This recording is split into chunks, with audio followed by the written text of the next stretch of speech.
Yes, it is. Because Hare Krishna. Welcome back to the daily readings of Srila Prabhupada's books, in which we're doing technical things. We're trying to get. We got feedback that our brand new high-tech super what is it? Super expeditious. Supercalifragilistic. Yeah. Microphone. we're not working optimally, according to Rati, and she's a pro. So we're back to our ordinary, and we're going to test it to see if we can get it to work optimally. And also, we're changing the video way that we take the videos, because we're going to. Well, thank you.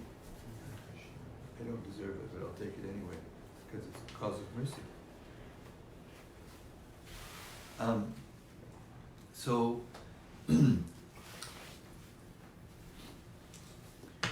See, what we're doing is we're opening a YouTube channel with exactly the same name.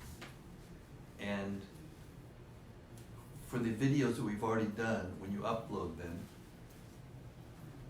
it appears like the picture is in the middle and there's a whole black frame on both sides, and it doesn't look so nice. So we're making an experiment to take the videos with the landscape frame, and that will go over to the YouTube properly. So that's what we were doing here, and that's why we're late, and forgive us.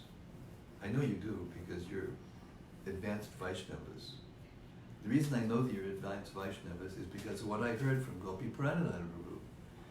And the goal of Krishna consciousness is not information content.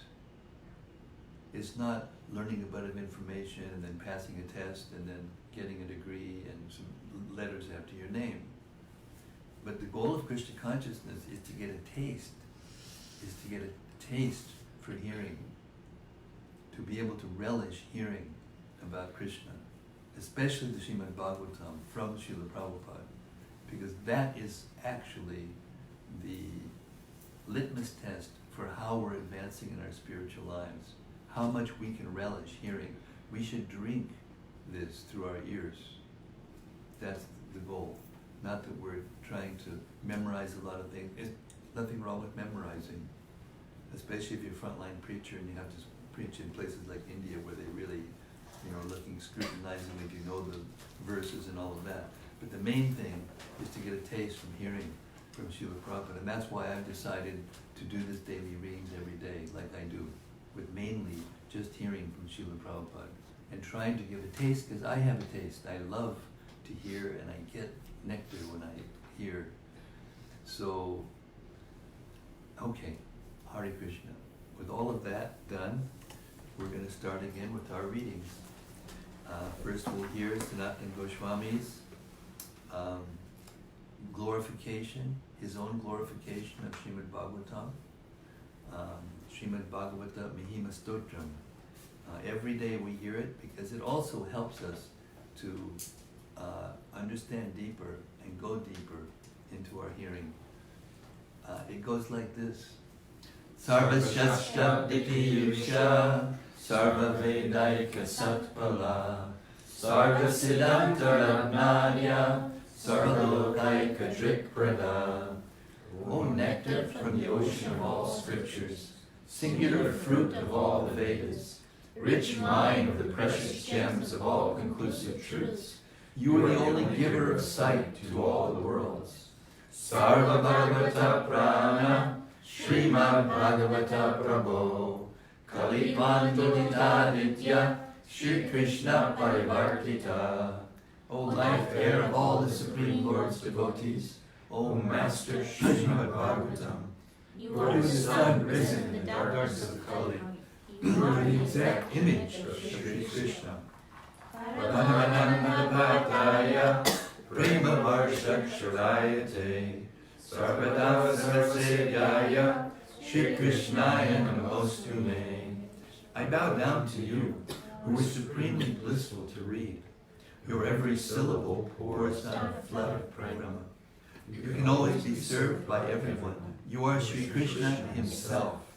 Madhika Bando Matsangin, Madguru Man Mahadana, Mandistaraka Madbhagya, Madananda Namostute.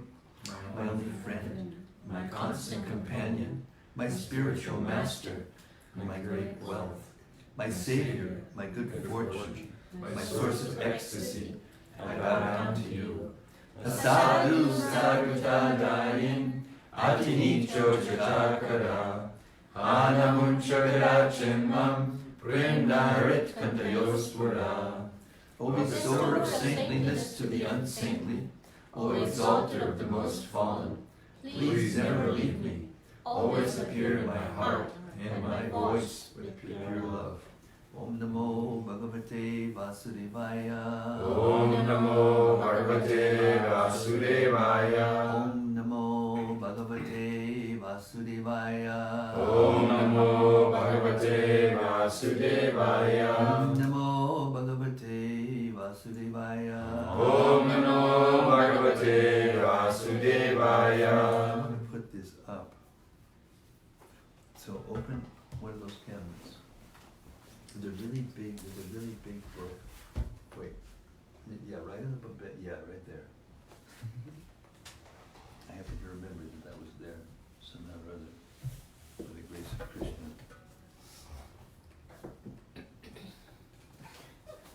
Oh, there you go. Perfect. Here you go. Hare Krishna. Now I can read without, straining my neck. It's okay? Stevie can't see that. Oh, good. Still we can't see it. Good, good. Okay. Aesthetically pleasing. Here we are.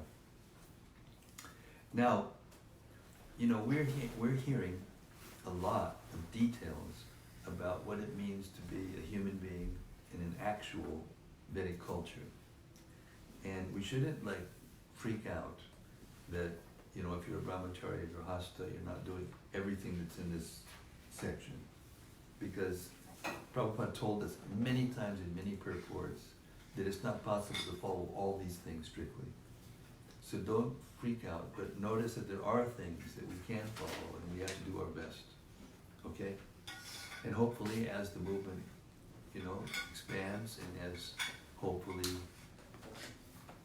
whatever's going to happen to cause more people to understand that what they're doing is crazy, and the earth, the culture changes to more spiritual, then it'll be easier.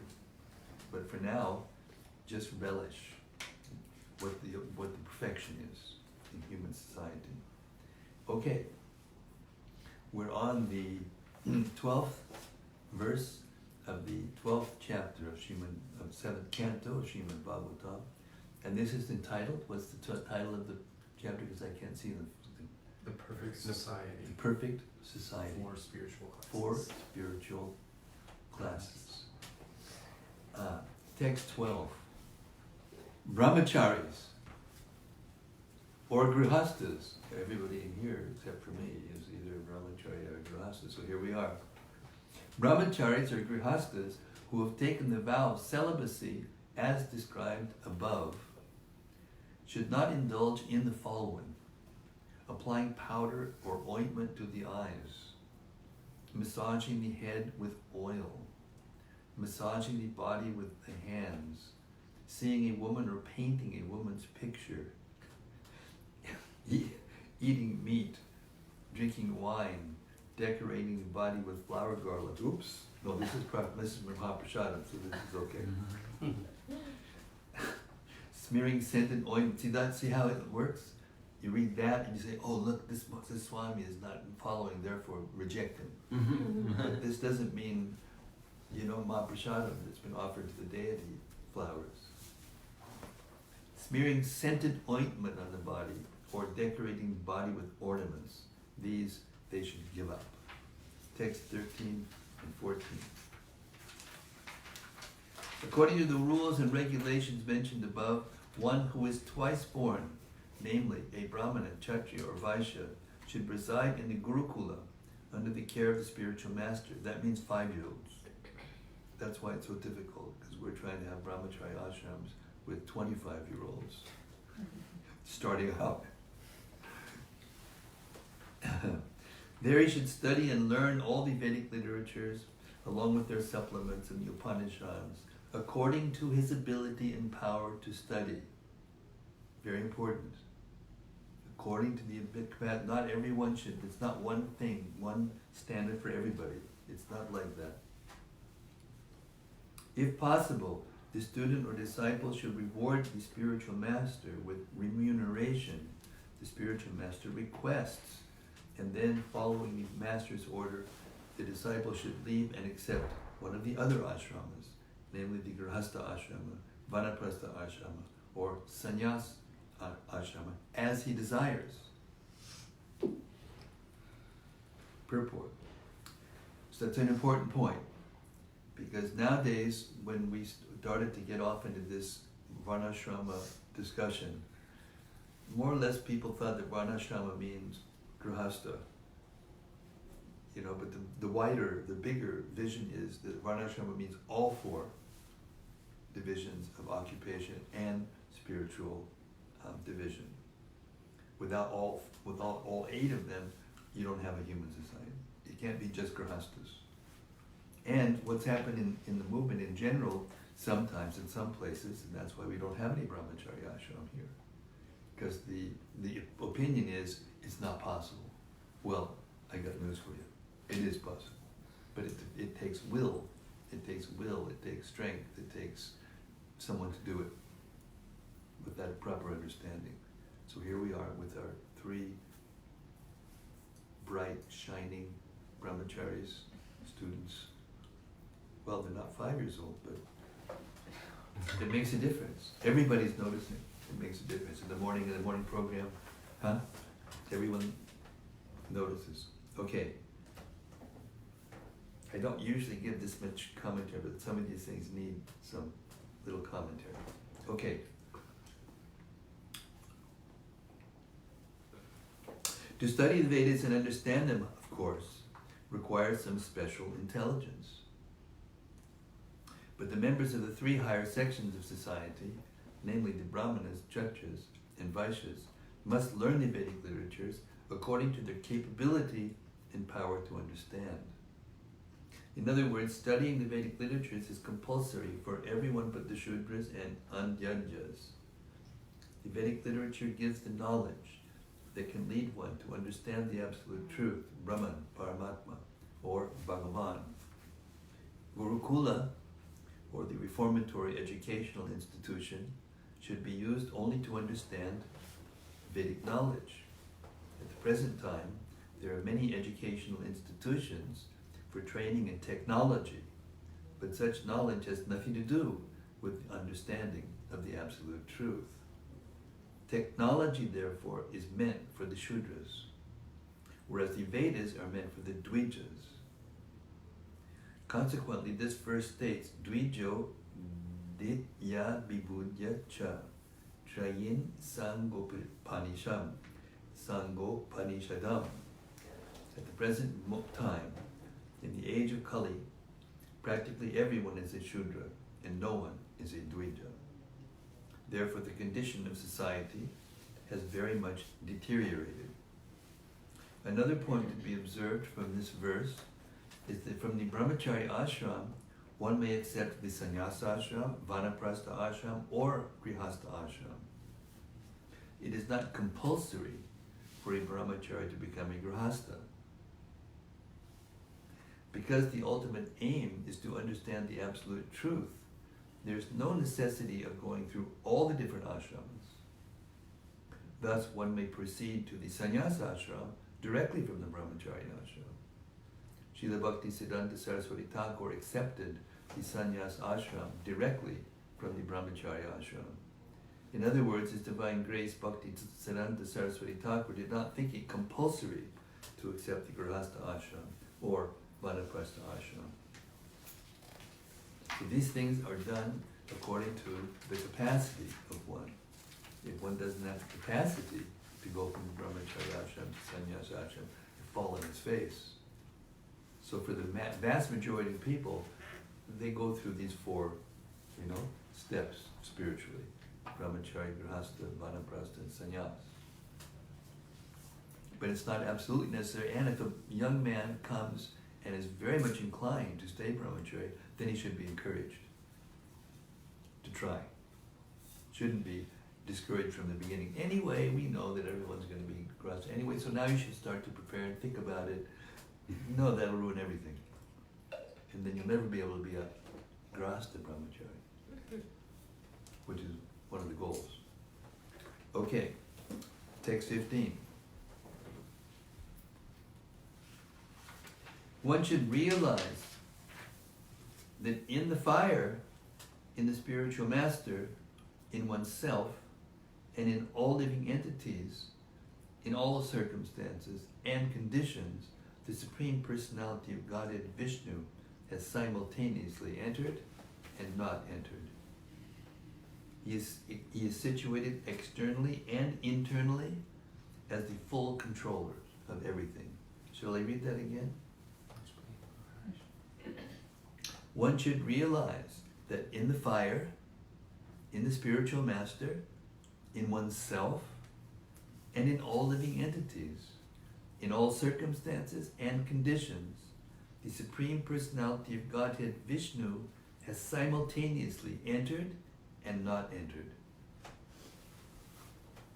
He is situated externally and internally as the full controller of everything. This is the absolute truth, and if you can grasp it and live in that consciousness, then you have no more fear, you can actually be happy, and you can go back to Godhead in this life. Purport. Realization of the Supreme Personality of Godhead's omnipresence is the perfect realization of the absolute truth to be attained through the study of the Vedic literatures. As stated in the Brahma Samhita 535, Andantarasta Padamanu Chayantarastam. The Lord is situated within the universe, within the heart of every living entity, and also within the atom. We should understand that whenever the Supreme Personality of Godhead is present, He is present with all His paraphernalia, including His name, form, associates, and servants. The living entity is part and parcel of the Supreme Personality of Godhead. And thus one should understand that since the Supreme Lord has entered the atom, the living entities are also there.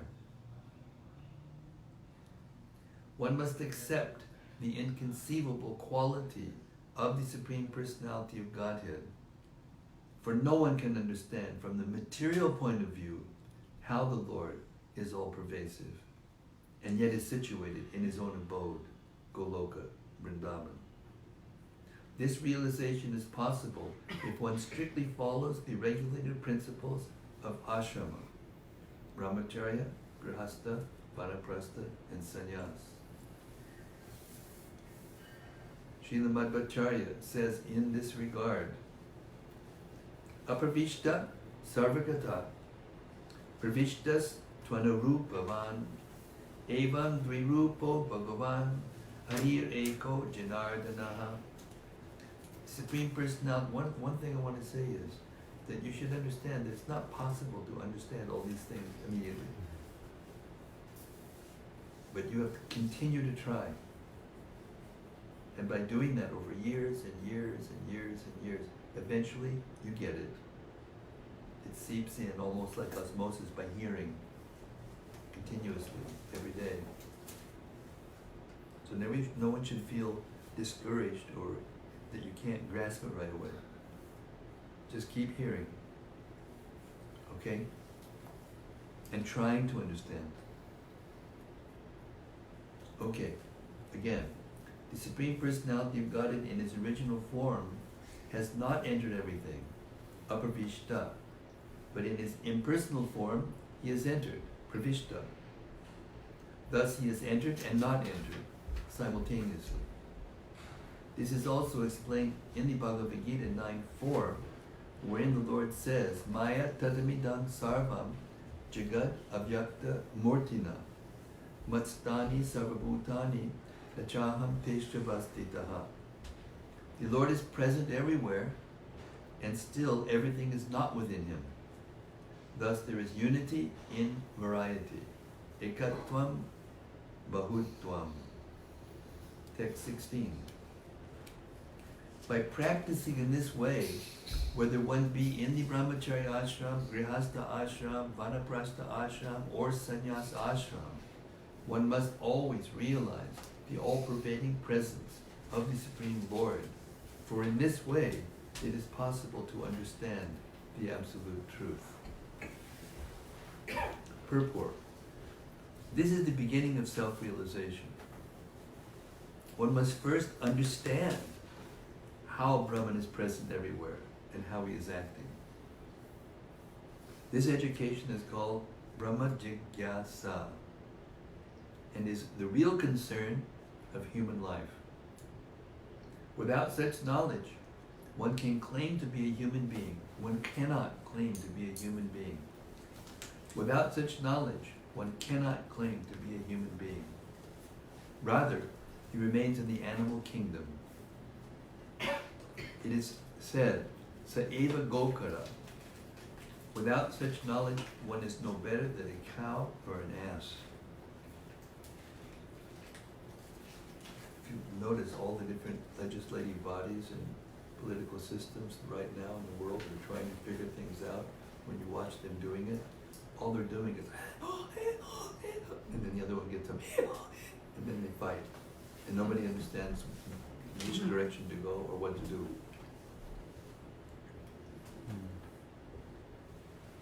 They're saying the sound is still low tonight.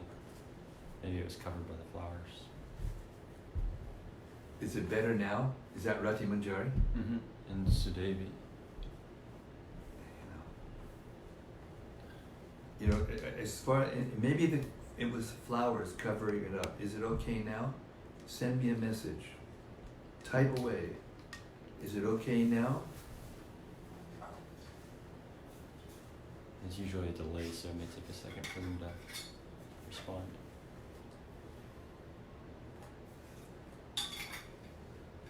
And there's a background noise. Background noise? Yeah, is what Vilas Manjari Das has just commented. Well, I got this for you. This is closer, so maybe, well, only a couple inches closer. Put it big down here. Oh, in other words, you're hearing it through both those things. Possibly. And we're going to continue reading, and Hare Krishna. We're in no different situation than we normally are, except we're a little bit different in terms of height of seat and height of, but it seems like it should be the same. And it could be different connections for different people, because Vilas Manjari is in Australia, down under. Unplug.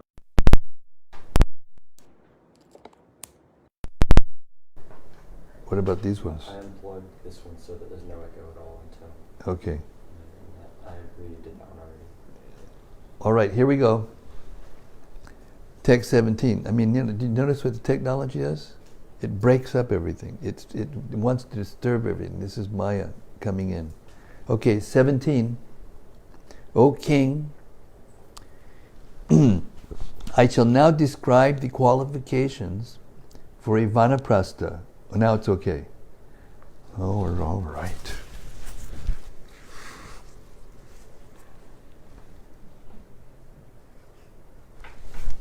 Oh, I was going to try to get it over her head. All right, from a distance. We're not supposed to touch women, so we just throw things at it.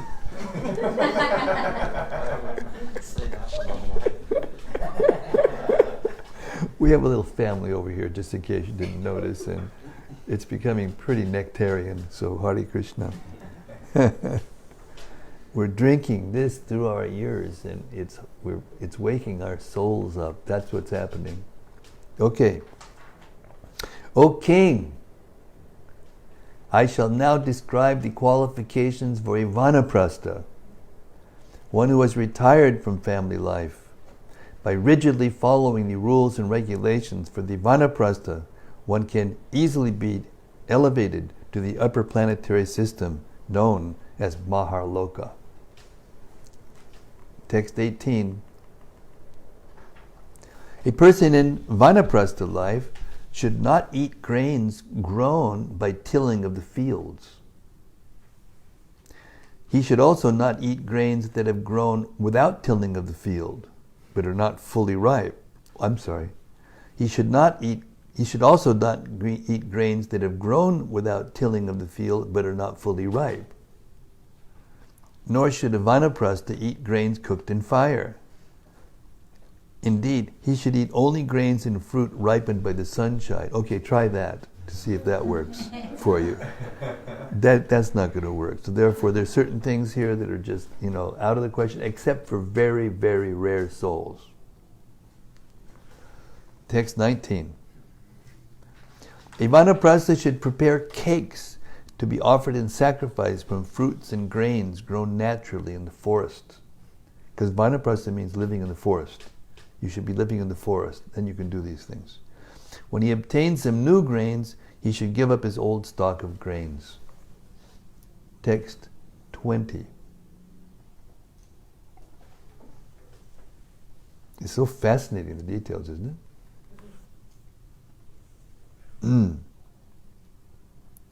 A vanaprastha should prepare a thatched cottage or take shelter of a cave in a mountain, only to keep the sacred fire.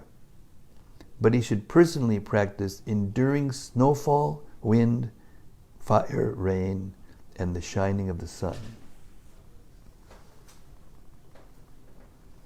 The vanaprastha, now notice that this is for another age, because the Yuga Dharma is keeping the fire.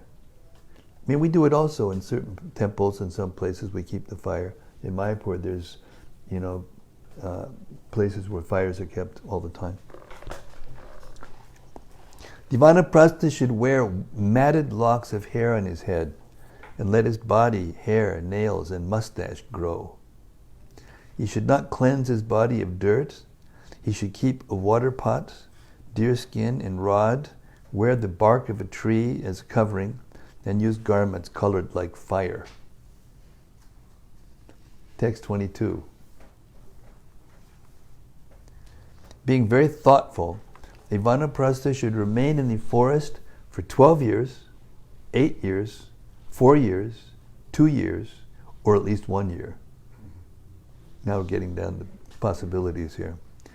He should behave in such a way that he will not be disturbed or troubled by too much austerity.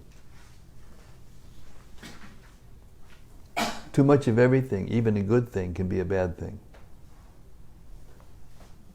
So, moderation. Yukta hari viharasya, yukta chetasya karmasu, yukta swapnababodhasya, yogo bhavati dukkha.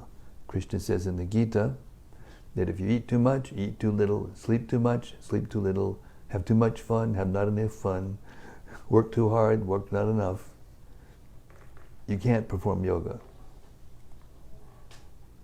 Therefore, all the instructions in the Gita that describe the mode of goodness and how to think of things, how to work, how to be, how to eat, all these things in the mode of goodness, we should try to follow. When because of disease or old age, one is unable to perform his prescribed duties for advancement in spiritual consciousness or study of the Vedas, he should practice fasting, not taking any food. 24. He should properly place the fire element in his own self, and in this way give up bodily affinity, by which one thinks the body to be oneself or one's own. One should gradually merge the material body into the 5 elements: earth, water, fire, air, and sky. This is not a very easy thing to do, anytime, especially now. Purport. The body is an effect of a cause. namely the 5 material elements: earth, water, fire, air, and sky. In other words, one should know perfectly well that the material body is nothing but a combination of the 5 elements. This knowledge constitutes merging of the material body and the 5 material elements. Merging into Brahman in perfect knowledge means understanding perfectly that one is not the body, but a spiritual soul.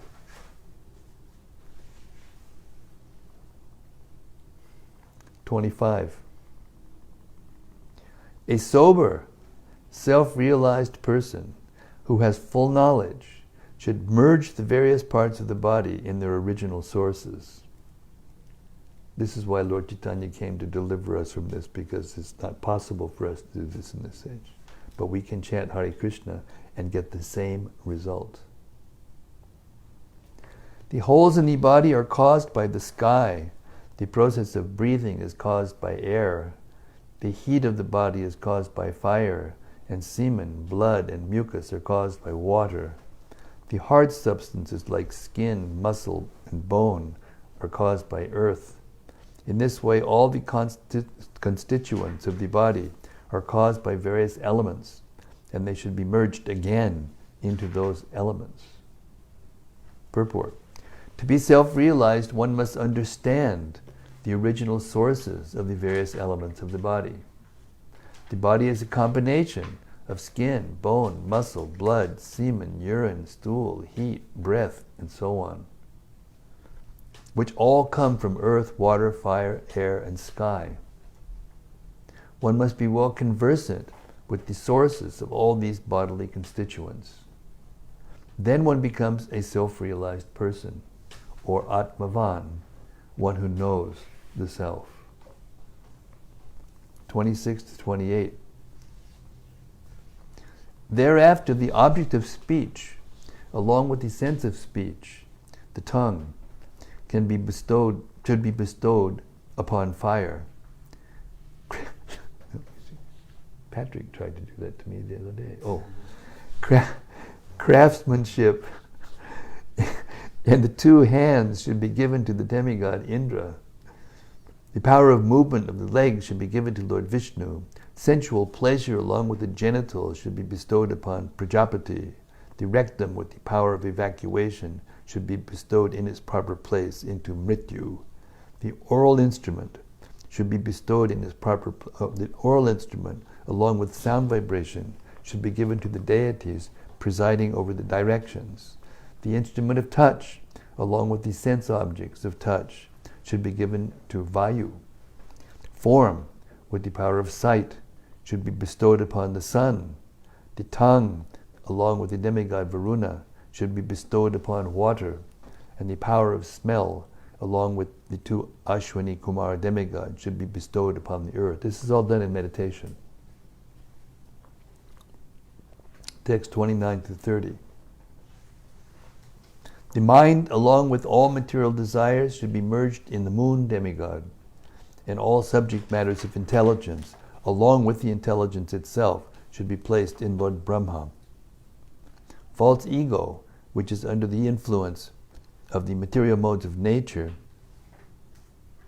and which induces one to think, I am this body, and everything connected with this body is mine, should be merged along with material activities in Rudra, the predominating deity of false ego.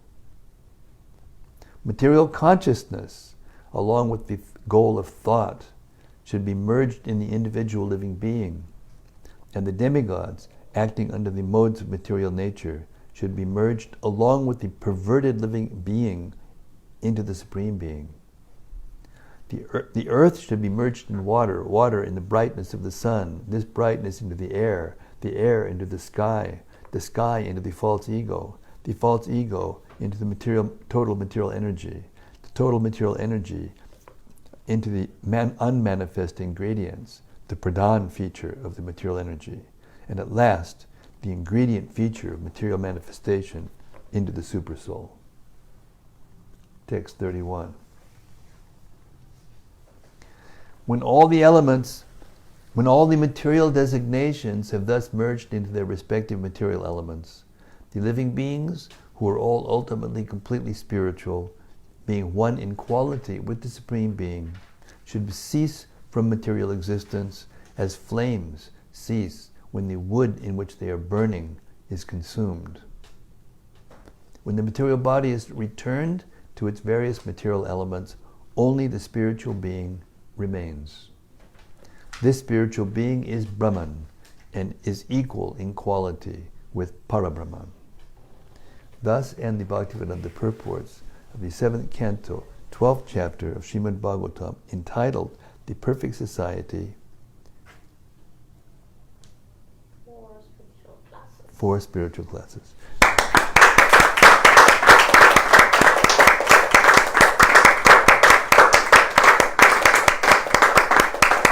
Okay, we don't have Tamal here to compete with, so it's not as enthusiastic clapping. Well, he'll be back in a week, so all right. Chapter 13, the behavior of a perfect person. Okay, you're ready for this, right?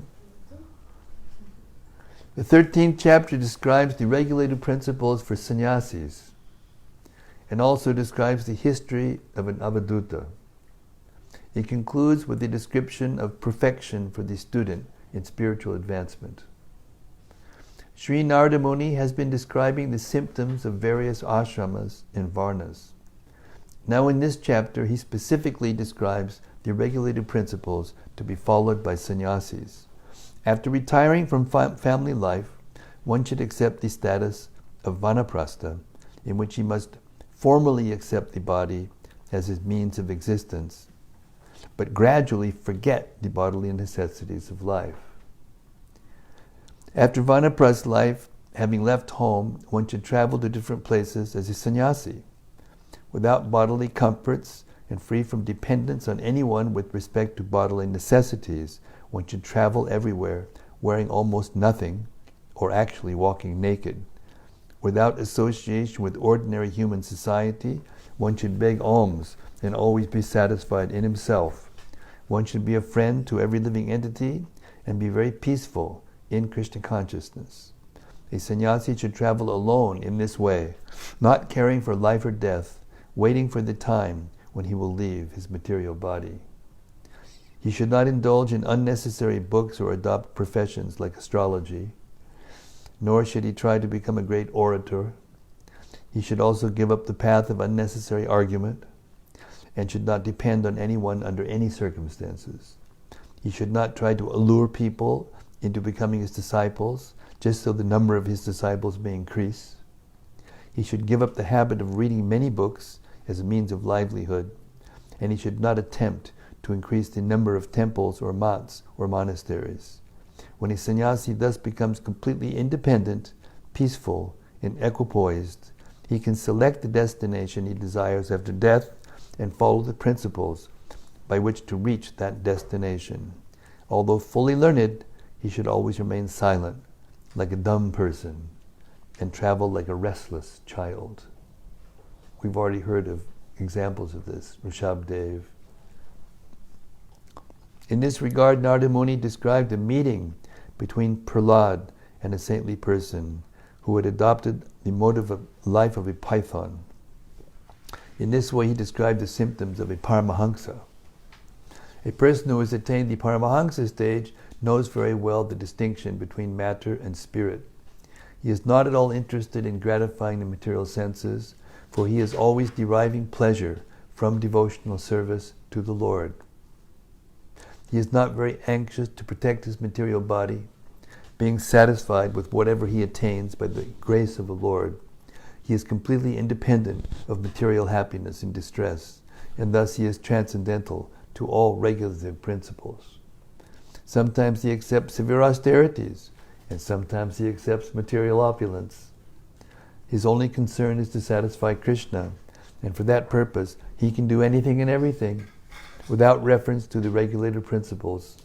He is never to be equaled with materialistic men, nor is he subject to the judgments of such men.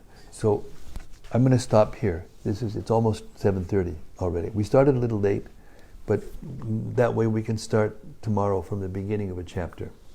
And I just wanted to make another comment about this, because, you know, this teaching is coming down to us, right? One person after another, after another, after another, after another. And our founder Acharya is Srila Prabhupada. And he was definitely a sannyasi. He traveled all over the world at great inconvenience and started out with nothing. He was living in Vrindavan with nothing, you know, and living practically like this instruction.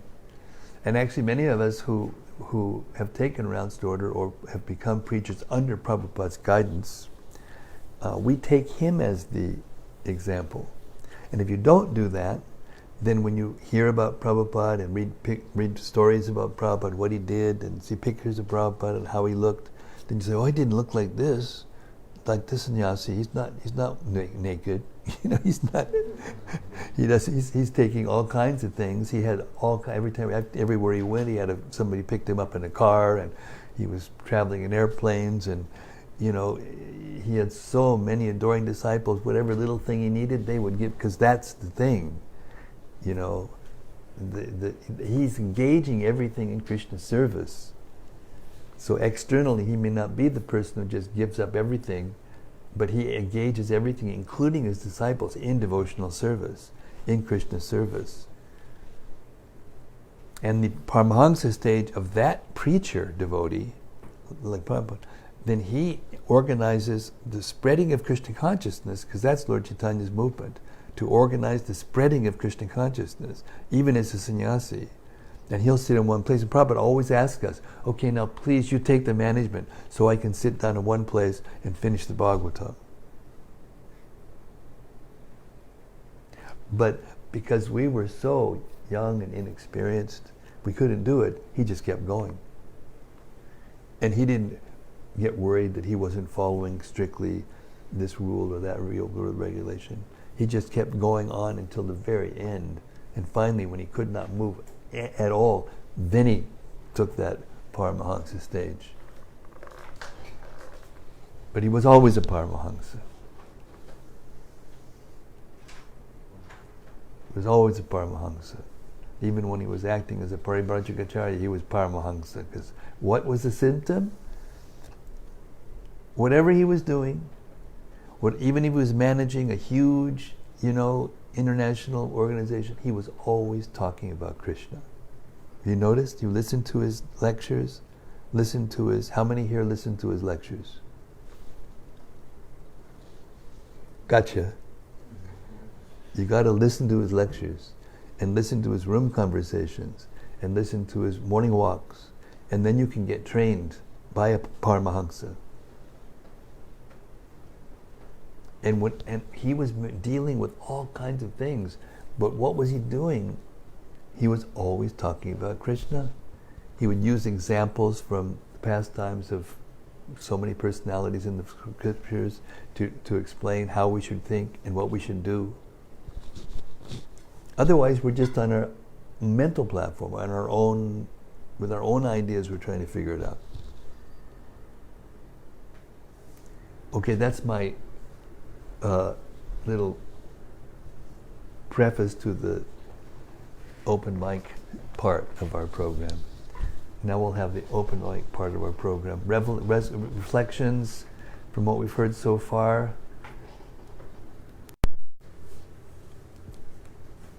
Techie, he's becoming good.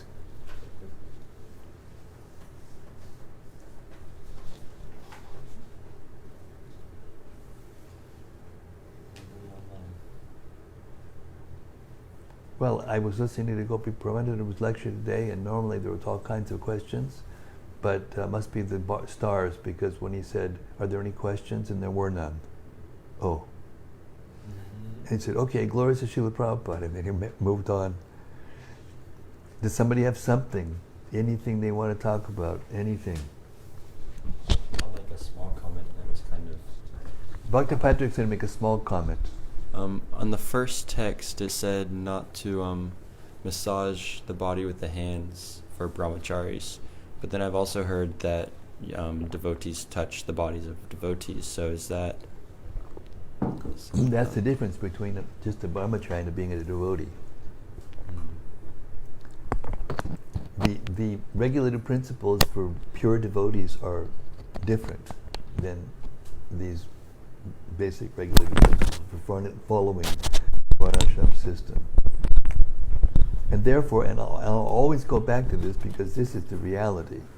The reality is that the Yuga Dharma avatar is who? The holy name also, but Lord Chaitanya is the Yuga avatar. And he gave the holy name to us. So,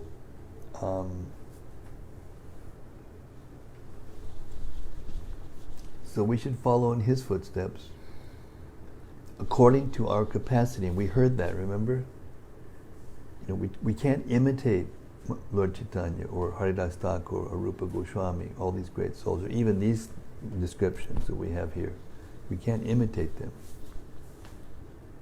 But we've been given the Yuga Dharma, which is to chant Hare Krishna without offense. These are our rules and regulations. Learn how to chant without offense. Follow the 4 regulative principles, which puts us automatically on the human form.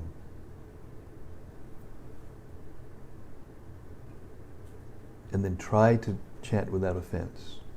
Try to concentrate the mind and hear the Bhagavatam. Try to understand the Bhagavatam, and over time, try to assimilate the principles according to time and circumstance, according to capacity. We don't have the same capacity now, and Prabhupada taught us this. I was going to say something else, but I forgot. I interrupted myself. Yes, I always relate to the discussion between Ramananda Roy and Lord Chaitanya in the Chaitanya Charitamrita, 8th chapter, Madhya Lila. How many have read that chapter? So there, Lord Chaitanya is inquiring from Ramananda Roy rather than Ramananda Roy inquiring from Lord Chaitanya. And this was a major part of his Leela. Lord Chaitanya's Leela was to show that even if a person was born in a lower caste or a lower position in the Varnashram system, if they had knowledge of the science of Krishna, they were considered to be elevated and guru. So he was always inquiring from his different followers who were very elevated in different areas of devotional service and devotional life. And particularly Ramananda Roy was elevated in the mellows of elevated devotional relationship with Krishna. The Madhurya Rasa is particular. So when he began, he said, "My dear Ramananda Roy, what is the goal of life and how to attain it?" So then he immediately quoted the Varnashram Dharma shlokas. If you do your duties according to the Varnashram perfectly, properly, then you get the goal of human life. And Lord Chaitanya immediately rejected it. He said, no, that's external. Because it is external. The Varnashram system is based on bodily designation. And then Ramananda Roy said, okay, so offering the results of your Varnashram duty to Krishna, that'll bring you to the goal of life. And Lord Chaitanya rejected that. He said no. And then he said, giving up the Varnashram system. And then he said, and he rejected that. And then he said, it's still mixed. Okay, so with knowledge, cultivate knowledge in renunciation. He said no. And anyway, he kept going like this in different levels of renunciation. And finally he came to that famous verse, Lord Lord Brahma's prayers to the Lord, Stane Stitak Shrutakatir, Tanunam manobir. It means give up speculating on what the absolute truth is by your own power of speculation. Give up the fruits of, activity, fruits, and hear from a self-realized soul. And Lord Chaitanya accepted it. That was the first answer that he accepted. So that's the path. If the Varnashram system doesn't lead to that path, it's useless.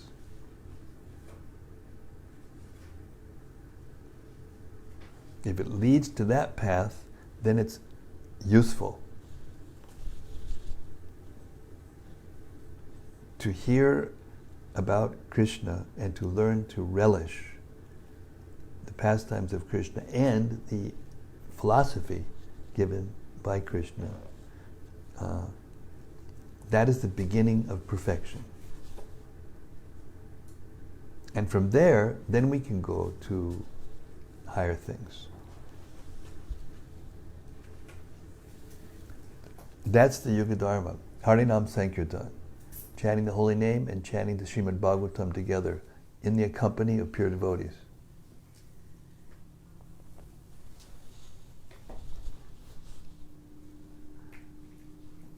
Okay, I'm hogging the show over here. Sorry. Hare Krishna. Yes, Kalindi, please. Wait, you have to get the mic. If we talk about grihastas, is it for the men or is it for the women as well? I'm just a little confused. Everybody. Because it says here that we shouldn't decorate the body with ornaments. But on the other hand, it also says that women should decorate themselves nicely. So it's kind of confusing. Yeah, that's for the man. That's for the man. Shouldn't decorate the body with ornaments. Okay. The women should decorate their body with ornaments. But it's also a fact that even in your side of the gender, as a woman becomes advanced and older and more advanced and finally renounced, they don't decorate themselves anymore. Mm-hmm. Yeah. So you see they wear white, the widow wears white, or the renunciate. Mm-hmm.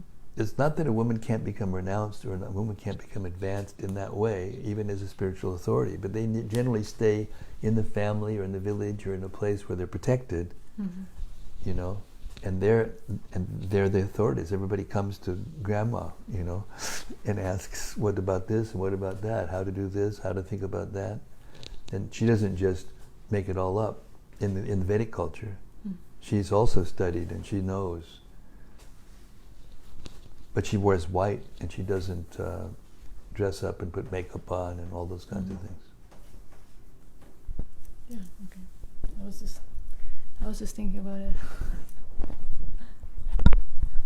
I mean, there are rules, a lot of rules for ladies also, like in the Varnashram system. If the husband is not at home, then they shouldn't dress up. If the husband's at home, then they should dress up. Like that, there's various rules and regulations. But the goal of it all is to act properly so that our senses and minds become peaceful so that we can think about Krishna. That's why if it's not Daivi Varnashram, and therefore I will read one, if you don't mind. You don't mind? Anybody minds? Okay. 2, I think it's 2.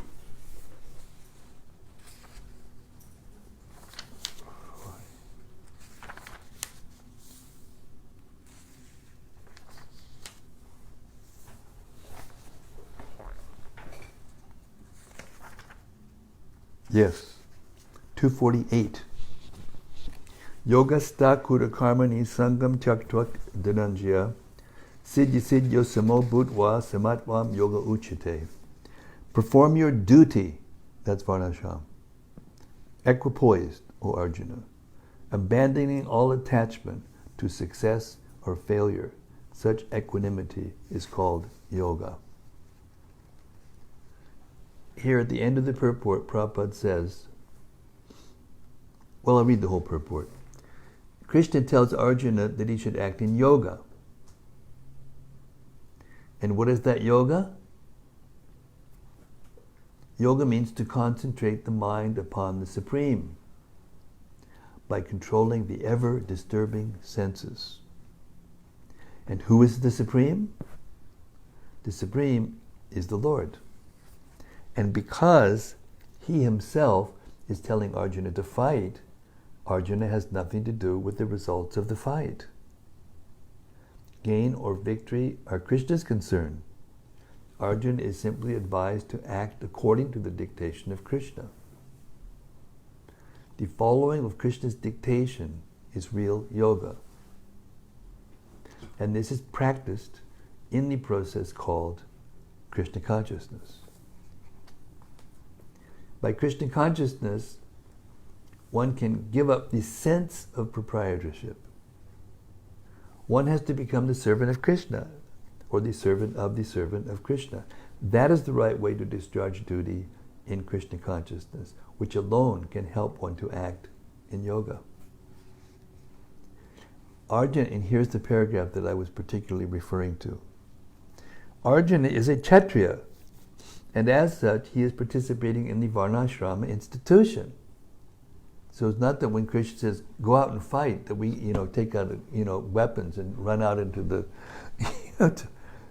he was a Kshatriya, so that was his duty within the Varnashram.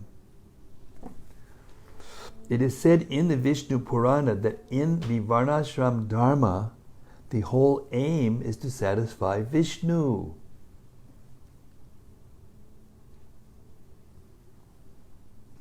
No one should satisfy himself, as is the rule in the material world. But one should satisfy Krishna. So unless one satisfies Krishna, one cannot correctly observe the principles of Varnashram Dharma. So this is the instruction from our founder Acharya, our Acharya, who represents all the previous Acharyas and all these instructions going all the way back to Krishna, and is teaching us how to do this now, according to this time, this circumstance, this place.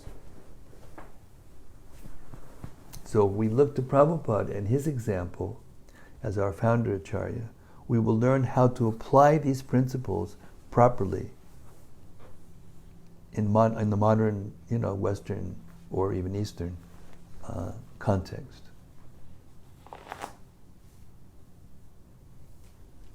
Does that make any sense? We don't have any objections, no arguments, no rebels on board?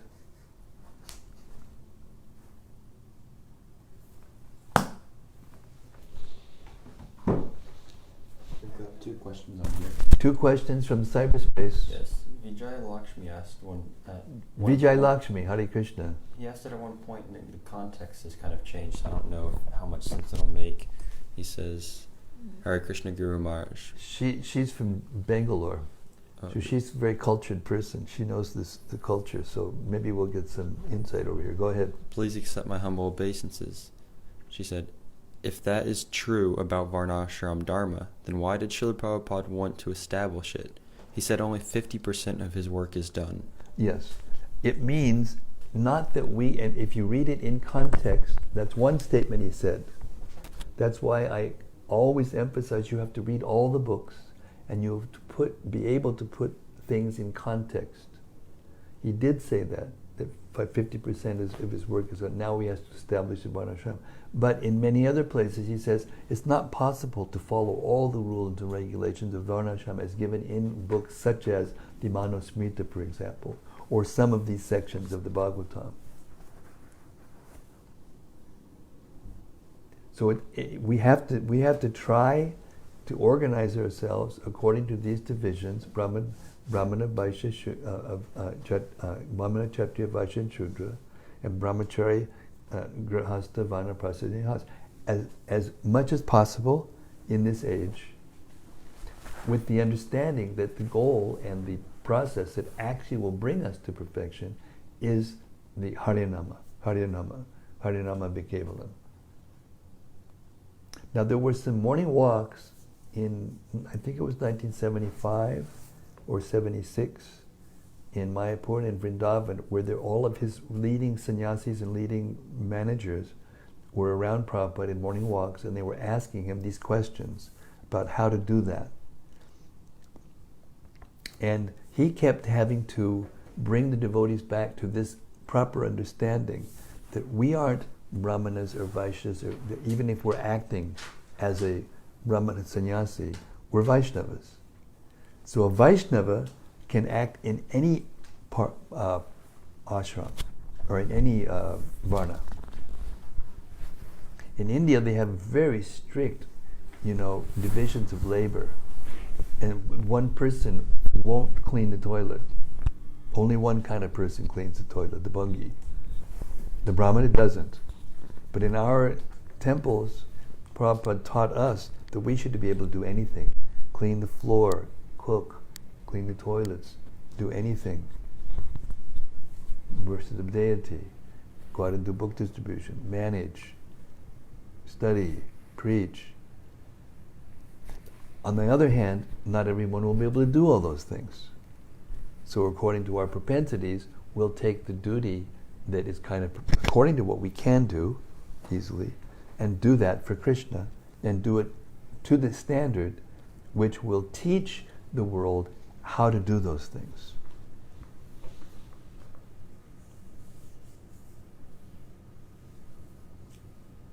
So it's actually a very deep thing that Prabhupada said, that half his work is finished. He got the temples going, he got everybody into Sankirtan, he got the books out, they're reading the books, they're worshipping the deities in temples all over the world. But at that point, it was just a very small, when he made that statement in time, compared to what it is now we have large congregational development.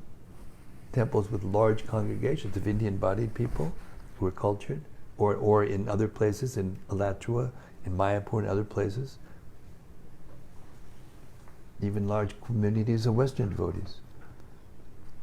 So now it's becoming a little bit more clear, who's who and who has to do what according to the Varnashram system. But it's going to take a long time. As I said last night, and I got caught by Brati Manjari when she tried to pin me down to a verse which actually said it'll take 5,000 years exactly for the movement to come to its peak. Anyway, it's a view, it's a scope, it's a understanding that it's going to take a long time for this movement, generations and generations and generations, and we can't expect it to be to that place immediately. We have to be patient, and we have to ourselves try to follow these principles as best we can according to the position we're in right now. If we're a lady, or we're grahasta, or we're sannyasi, and at the same time, we have to follow Prabhupada's example as a sannyasi and preach, and anyway. But we don't all have the same capacity. If we start comparing ourselves to Prabhupada, right, wherever we are you as renounced as Prabhupada? Are you as austere? Are you as vigorous as you were knowledgeable? Are you as this and that? Everybody will say, oh no, and then everybody will just, okay, we'll just give up. But it's not like that. It's not like that. Therefore, it's very carefully, Prabhupada said in the purport, according to our capacity, we follow these things as best we can according to our capacity, and those in the future or even now, who will rise to excellence or expertise in these differences, then by their example we will see how people are supposed to act, devotees are supposed to act in the divisions of society.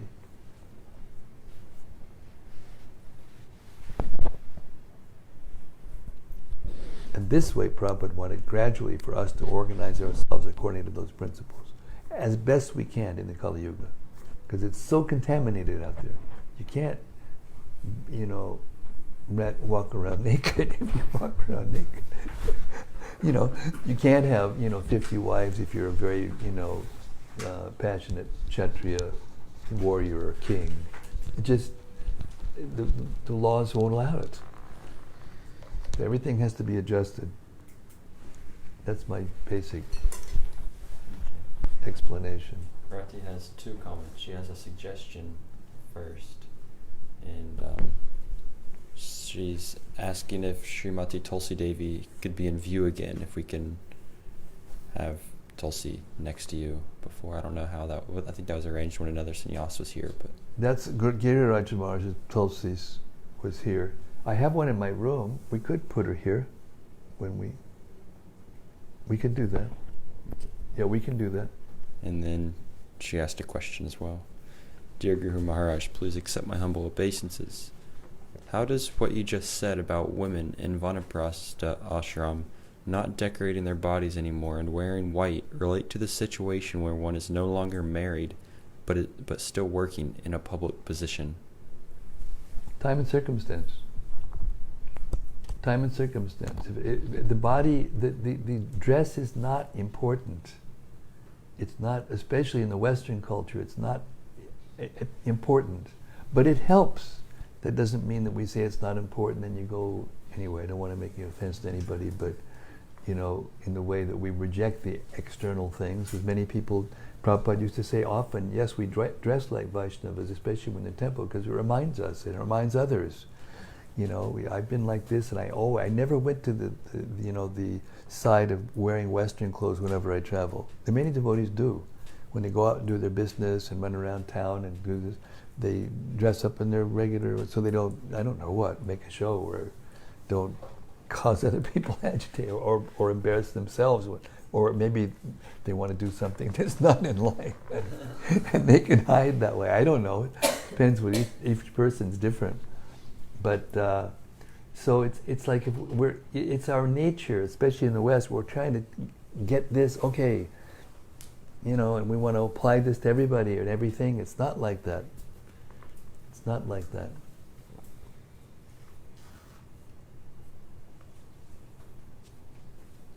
You know, depending on our own capacity to tolerate things, we may adopt more or less of these principles.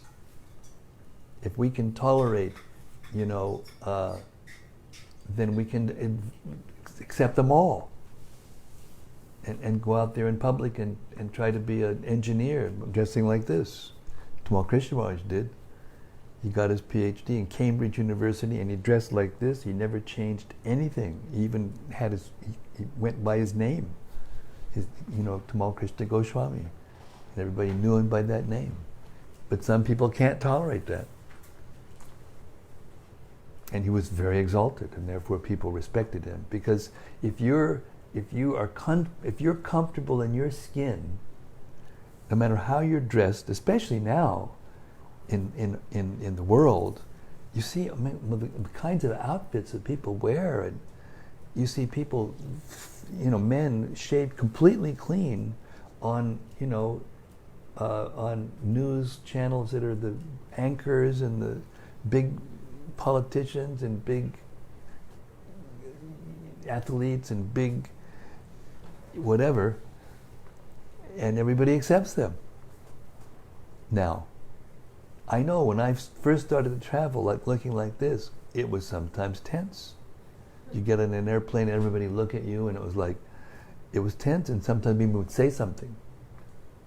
Why don't you get a job, wear your pajamas, put on some clothes, We don't dress here like this, what's wrong with you, Typical, Western. But it's not like that so much anymore. Because time has moved on and cultures have been forced to, by the globalization and all these things to mix together. Now there's a movement towards everybody getting back to just their own country and their own culture and their own, protectionism and isolationism and populism and those things. It's going on all over the world. So things change, time and situation change. So if you can tolerate, and if you can't tolerate, then adjust so that you can tolerate, because the purpose of all these rules and regulations is not the rule and regulation itself. It's to make your body and your mind peaceful so that you can think about Krishna. If you're good enough and you can dress like this and go and be a lawyer or a judge in a court in America, which is very, very unlikely, but if you can, then do it. I mean, Radhanath Maharaj right now is having lectures in very elevated places, parliaments and high-tech, Vaisheshika Prabhu is now starting to give lectures in Salesforce and Google and this place and that place, just looking like he does. He doesn't change his dress at all. But he's so expert, and so they're listening. So what we can do, it depends on our own capacity, depends on how comfortable we can feel so we can act properly. If you're comfortable in your skin like this, and wherever you go, and you meet somebody, and you're like this, and you're comfortable, they'll listen. That's my personal experience. And sometimes when we started to distribute books in the West, in the beginning, we were all kind of like coming out from another lifestyle. And a lot of us had long hair and everything. So when we went to the airport to distribute books, we all got long hair wigs. And we would approach only people that look hip. And then there was a breakthrough and somebody started distributing books to businessmen. Businessmen? They can't take to Krishna consciousness, they're businessmen. Because we were all thinking in terms of the body. But it turns out that it wasn't what people looked like. Lots of people were receptive in all walks of life. So okay, we changed and we just looked normal. And now devotees go out with, just like this, and it's fine. So a lot of it's just in our mind. What we are in our mind makes us feel comfortable or not comfortable. So the main thing is to accept the principles that allow us to be peaceful. That's why we should try to be in goodness, according to the instructions of the Gita, what it means, so that we can feel peaceful in any condition. Then we can think about Krishna and be happy. Because that's the goal. Not to be a grahastha or a brahmachari, a sannyasi even. These are all material designations. And we want to organize ourselves in that way, because if we do, and to the extent that we can, then the atmosphere will be more peaceful. Like in this room, when we read the Bhagavatam, we become more peaceful. I don't know about you, but I become more peaceful. I feel more Krishna conscious. And when I go out, I'm more prepared to be Krishna conscious. Am I making any sense, or am I just confusing the whole atmosphere and making things worse? Making a lot of sense, Maharaj. What? You're making a lot of sense, Maharaj. Okay, thanks. Everybody needs feedback.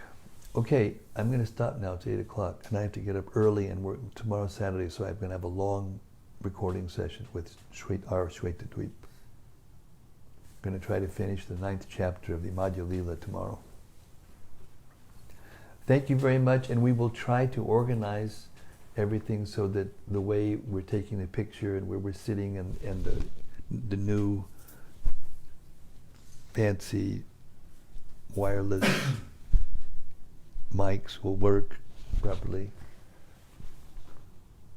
In the meantime, tomorrow, by the way, tomorrow is a special program, so we're going to have the reading tomorrow at 4 o'clock.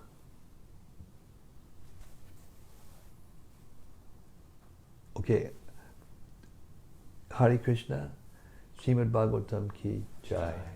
Sri Narada Muni, who is giving us all these instructions, ki jai. Gaur Premanandi, see you tomorrow at 4 o'clock Central Time, same place, same station. Hare Krishna.